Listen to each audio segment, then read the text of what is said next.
এইটো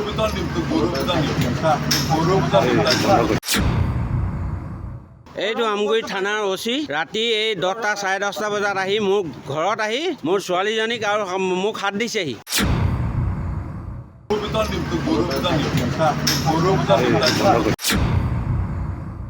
এইটো আমগুৰি থানাৰ ওচি ৰাতি এই 10টা 10:30 বজাত আহি মোক ঘৰত আহি ই উৎপাত কৰিছে। মোৰ ছোৱালীজনীক আৰু মোক হাত দিছেহি। মই ওচি বোলে থানা এয়া তেওঁ এই গাড়ী নাম্বাৰ হ'ব থানাত বলক এতিয়া কেলে থানাত যাব ইয়াত এতিয়া এছ পি আহি হেৰি কৰিছোঁ তই ফোন কৰিলি হ'ব ইয়াত এছ পি আহি কৰিব সেই সমাধান নালাগে থানা নালাগে এছ পি স্পট জমিনেশ্যন হেৰি কৰিব আপুনি কি বুলি কৈছে আৰে থানাত ইয়াততো স্পট হেৰি কৰিব একো নহয় আপোনালোকৰ একো অসুবিধা নাই নহয় আপোনালোকৰ অসুবিধা আছে নেকি কিবা কেলে নকৰিব আপোনালোকৰ ৰাইটত নাই নেকি ভিডিঅ' নকৰিবলৈ গাড়ীখন মই চাইড কৰি দিছোঁ দিয়ক হে কিয় গাড়ীখন চাইড নালাগে বাদ দিয়ক মই কিবা হেৰি পাইছে এজাহাৰ দিয়ক কিবা হেৰি দিয়ক এজাহাৰ এইবোৰ এই ছোৱালীক প্ৰমাণ ভিডিঅ' আছে বাবা, ক'বচোন মানে। আপুনি কি বুলি কৈছে হ'ব একো নাই নালাগে হ'ব কৃষ্ণ দেই আপোনালোকক নমস্কাৰ জনাইছোঁ থানালৈ বলক আপোনালোকে ইয়াত কেছ সমাধান কৰিব নেকি? নহয় নাই এছ পি ছাৰ আহক আহিব থানালৈ আহিব নালাগে। ইয়াত নাহে আহিব স্পট জমিনেশ্যন হ'ল কি থানালৈ আহিব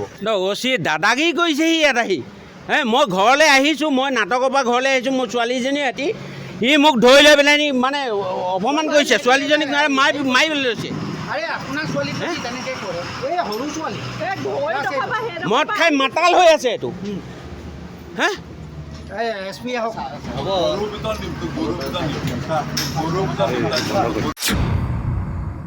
যিহেতু আপোনালোক সকলোৱে অৱগত সৌদিনা পৰহি দিনা তেওঁ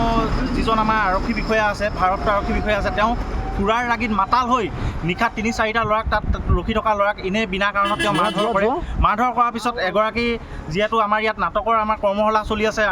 আউনীআটী হেমচন্দ্ৰদেৱ উচ্চতৰ মাধ্যমিক বিদ্যালয়ত নাটকৰ কৰ্মশালাৰ পৰা এগৰাকী ছাত্ৰী বাপেকৰ লগত ঘৰমুখী হৈ পেলাই ঘৰলৈ গৈ থকা অৱস্থাত ঘৰটো যিহেতু তেওঁ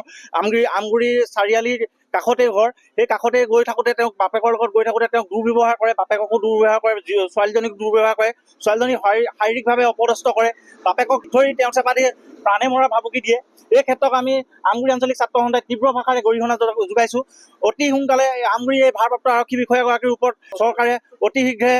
এটা বিহিত ব্যৱস্থা গ্ৰহণ কৰিব লাগে যিহেতু তাৰ ঘটনাৰ পিছদিনাখন সেই ভুক্তভোগী পৰিয়ালটোৰ দুগৰাকীকৈ মহিলা উৰে ৰাতি আনি পেলাই আমগুৰি থানাত বহাই থয় তেওঁ এই সাহস ক'ত পালে সেই দুগৰাকী ভুক্তভোগী মহিলাক যি ইয়াত আমগুৰি থানাত যি কেছ দিবলৈ আহিছিল তেওঁলোকক উৰে ৰাতি ইয়াক বহাই থবৰ বাবে এয়া কিন্তু লক্ষণীয় কথা